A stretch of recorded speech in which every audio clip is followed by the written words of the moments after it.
So doing this kind of work is really hard work. It's exhausting.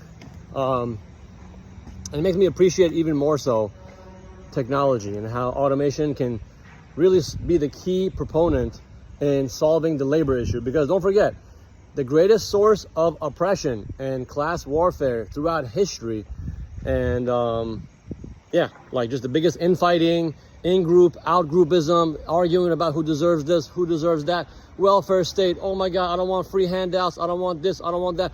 All the arguments come down to the competition for labor and the exploitation of labor, okay? Now, if we have automation do away most of that work, if automation, AI comes in and does construction, service sector, manufacturing, agriculture, which already is on its way, it's pretty much almost done in the United States, it's very rapidly moving in that direction. If we have that kind of setup, then what do?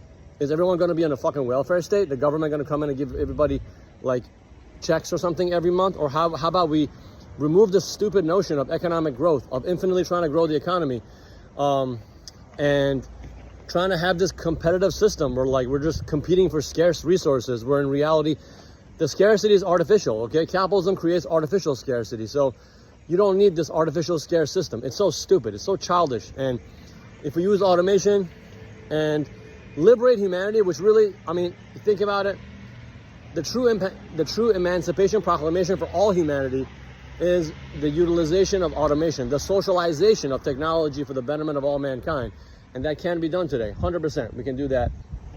And then we have to radically transform into a new kind of economic model, which is not based on economic growth, GDP, or labor numbers, unemployment or employment, all that nonsense. No, the new metrics to measure by is like public health, how well are people doing, how much dynamic equilibrium are we maintaining with the planet's resources, okay? Things of that nature. That's what we should be focusing on when it comes to radically transforming the economy into a new kind of way of thinking. And you would think that by now people would start catching on to this, but because the educational curriculum does not exist, the mainstream media and the so-called alternative media, nonsense, bullshit, socialism, communism, Marxism, all this nonsense-ism, these things are not helping people realize the bold and new frontier which lies right in front of our feet, okay?